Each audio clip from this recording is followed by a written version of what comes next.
E ela também está de volta, Drica, para conversar com a gente mais uma decisão hoje, hein? Dia de clássico no Centro Eventos, Drica. Exatamente, Sabrina. Final do Catarinense, o maior clássico do futsal brasileiro. 8 horas da noite tem Jack e Jaraguá no Centro Eventos Carl Hansen, primeira final, né? Primeira decisão dessa final do Campeonato Catarinense. A gente trouxe aqui, né? O Jaraguá está nessa comemoração, mas quer também o título do estadual, até porque é o atual campeão Jaraguá. O Jack quer aí tirar esse título do Jaraguá. E quem vencer o Campeonato Catarinense garante vaga na Taça Brasil do ano que vem. Para o Jack, tem decisão hoje, já viaja logo depois desse jogo contra o Jaraguá para Foz do Iguaçu, onde disputa a Copa dos Campeões Regionais. Fica lá até sexta-feira, depois viaja de volta para o jogo de volta que acontece na próxima segunda-feira lá na Arena Jaraguá. O tricolor não vai ter o Pedro Rey, que foi expulso na última partida, então cumpre suspensão, e o Rony, que está tratando de uma lesão. Em contrapartida, o Xuxa volta de suspensão, cumpriu suspensão nesse jogo da semifinal contra a Chapecoense, além do Neto, que se recuperou de uma lesão na panturrilha, também volta a ficar à disposição do técnico Paulinho Gambier. Pelo lado do Jaraguá, o Ian, que jogou no sábado, desfalca o time e quem entra no lugar dele é o Gui Wessler. Quem falou sobre a expectativa para essa partida, sobre o clima, né, desse clássico e também a importância desse primeiro jogo foi o Ala Kevin. Acho que competir ao máximo, né? O jogo Jack e Jaraguá é sempre um jogo muito disputado. A gente teve alguns confrontos recentes. Na Copa Sul a gente foi feliz, na Liga Nacional a gente acabou não conseguindo a classificação e isso a gente tem que tirar lições, né? Então acho que a gente tem que competir muito mais do que foi na Liga e eu acho que o time tem essa consciência e acredito que a gente vai trabalhar esses dias aí para chegar na segunda-feira e fazer isso da melhor forma. É um jogo especial de jogar, né? A gente, do mesmo jeito que a gente conhece eles, eles nos conhecem e eu acho que a concentração ela tem que fazer a diferença nesse momento, né? Como eles podem prever o que a gente vai fazer, a gente tem que estar bem concentrado para, se precisar mudar o roteiro com o carro andando ali, a gente ter esse discernimento. Então, mais um jogo contra eles e, se Deus quiser, a gente vai fazer melhor do que foi feito da última vez.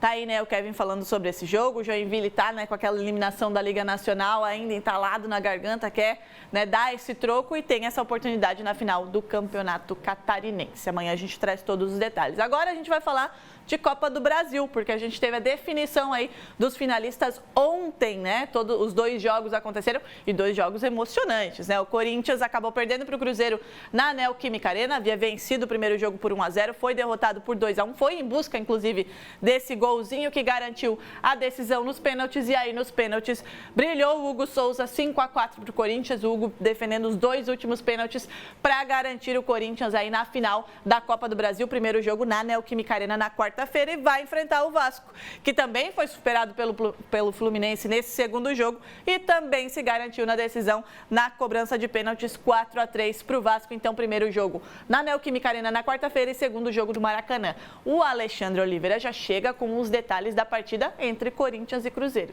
Fala, Lê. Aqui quase 48 mil torcedores viram um jogaço na semifinal da Copa do Brasil entre Corinthians e Cruzeiro. 90 minutos não foram suficientes. O finalista só saiu nos pênaltis. O Cruzeiro precisava vencer com 2 gols de diferença para conseguir a classificação direta para a decisão. E foi em busca desse placar. No cruzamento de Christian, Arroio se antecipou a Mateuzinho e fez 1-0 Cruzeiro. No início do segundo tempo, logo aos 5 minutos, contra-ataque azul. E Arroio de novo, 2-0 Cruzeiro. A partir daí, blitz corintiana, até o gol chorado de Matheus Bidu. Como o Corinthians venceu a primeira partida por 1-0 e o Cruzeiro venceu por 1 gol de diferença, a decisão foi para os pênaltis. Um confronto entre os ídolos do gol corintiano. Cássio, para muitos, o maior da história alvinegra, agora defendendo o Cruzeiro, e Hugo Souza, herói atual da Fiel. Na primeira cobrança, Cássio defendeu o chute de Yuri. Depois, ninguém errou mais. Gabigol tinha que converter a 5ª cobrança para classificar o Cruzeiro, mas foi a estrela de Hugo Souza que brilhou. Nas alternadas, ele defendeu a batida de Wallace e Breno Bidon colocou o Corinthians na final da Copa do Brasil. E agora, bora acompanhar também o que rolou lá no Rio de Janeiro no Clássico Carioca. Jogando no Maracanã, o Vasco venceu o Fluminense nas penalidades e garantiu a classificação para a grande decisão da Copa do Brasil. O primeiro tempo foi marcado por uma partida equilibrada entre as equipes, mas o tricolor carioca foi quem abriu o placar aos 21 minutos com gol contra de Paulo Henrique. Com o placar empatado no agregado, a partida se encaminhou para a disputa de pênaltis. Verratti começou desperdiçando a primeira cobrança da equipe vascaína. O goleiro Léo Jardim fez valer a grande temporada e defendeu as cobranças de John Kennedy e Canóbio. Puma Rodrigues cobrou o último com perfeição, garantindo a vaga na final e fazendo a festa da torcida cruzmaltina. Agora, Vasco e Corinthians se enfrentam valendo o título da Copa Nacional, com jogos marcados para a próxima quarta-feira, às 9h30 da noite em Itaquera, e a partida de volta para o domingo, às 6h30 da noite, no Maracanã. Tá aí, né? Decisão definida. Agora, torcedores do Corinthians e do Vasco ficam nessa expectativa para o primeiro jogo já na quarta-feira. E 2026 tem muito mais futebol na tela da NDTV Record. Você vai entrando no clima! A partir de janeiro, anota aí. Os craques do futuro vão brilhar na maior competição de base do mundo. Que espetáculo! Copinha 2026. 16 times, um só campeão. O estadual mais disputado do país também está na área.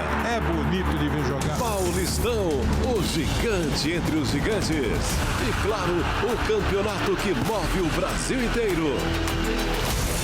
O Brasileirão.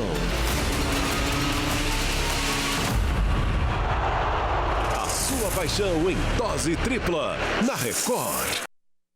Não vai dar nem tempo de sentir saudade do futebol, né? Porque a gente está quase no Natal. O nosso catarinense começa dia 7 de janeiro. E o futebol em 2026 vai ter muito futebol aqui na tela da NDTV Record. Amanhã, encontro marcado para falar de catarinense e ainda de futsal, né? Exatamente. Até amanhã. Até, Drica.